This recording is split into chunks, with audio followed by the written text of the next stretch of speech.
Hey guys, quick information about the best weapons for the best main DPS characters in the entire game.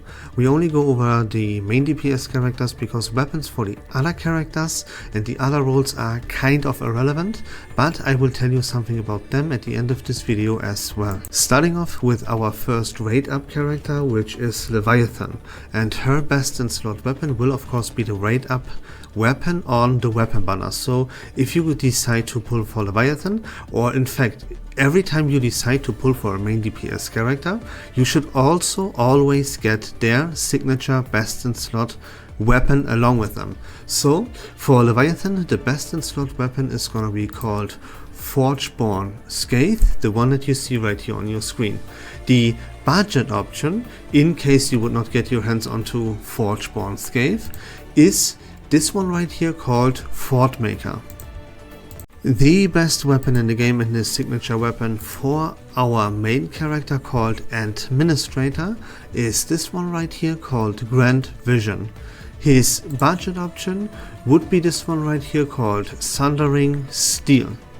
Moving on to the character that you should re-roll for, right? We already know everything about all the characters in this game, what their role is, in which teams they are played. I covered all of this in my previous video, so in case you're interested, go check that out. So we're gonna re-roll for the character Last Ride, and her signature weapon is called Cravenger, this one right here. It of course increases her cryo damage, which is, yeah, her ice damage. It's called cryo in this game. Her budget option is gonna be called Seeker of Dark Lung. It is significantly worse though, so yeah, like especially for the main DPS characters, honestly, you should always gain their signature weapon. It does make a significant difference, so keep that in mind please. Then we're gonna move forward to Aviana. She's gonna be the main DPS for our Electro type team, and she wears a pole arm called Jet. Her budget option is this one right here called Cohesive Traction. Then we can move on to the best main DPS character in the entire game, Yvonne. She's gonna release on February 24th, and she's gonna be the raid up character that you pull on the banner where you need this special VIP currency. Keep that in mind. Her signature weapon is gonna be called Artsy Tyrannical. It's not just highly recommended, honestly. It is if you want to play Yvonne. If you pull for this character, this weapon right here is an absolute must have. Then just in case, right, you need a budget option, the best in slot here would be this one right here called Navigator. This one is part of the Battle Pass. Excuse me, I'm not sure if this is part of the free-to-play Battle Pass or part of the paid version. My guess would be you would only obtain this if you actually purchase the Battle Pass. So yeah, not a must do, not a must have by any means, but yeah, I mean by the Battle Pass. Those were all the best in slot weapons and the budget option for every single relevant main DPS character in this game. I want to talk to you about two more weapons. One of them is this one right here called Thunderbirch, and this is the best in slot weapon for pretty much every single tank in this game.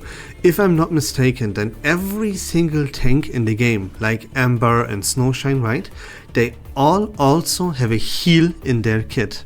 And that makes this weapon here an absolute beast, because whenever you would use a heal, which again, all of the tanks in this game do, if I'm not mistaken. Maybe there is like one tank that doesn't do it, right? But you get the point. If you heal, you grant yourself a massive shield via this weapon, Thunderbirch, right here.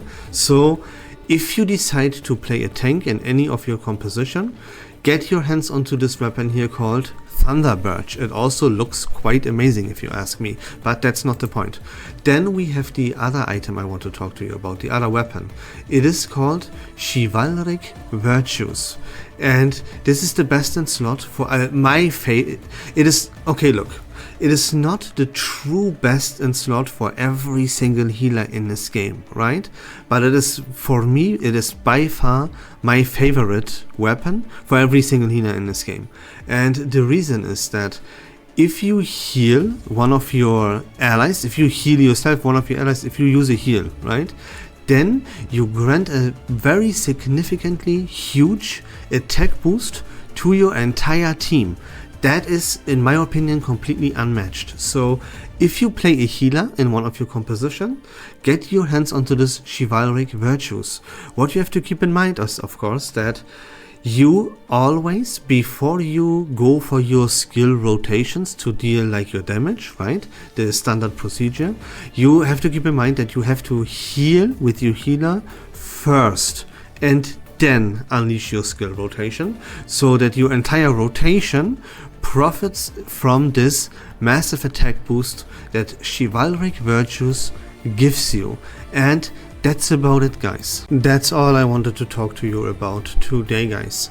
We now know everything about the game that we have to know. Like, pretty much. We know what the best characters in this game are.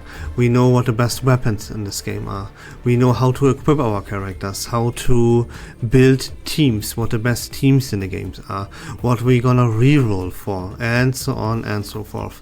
So all that is left is compile like this information and a little bit more into a beginner guide, and then we are ready. So join the Discord server, leave a follow on this channel, follow my Twitch channel.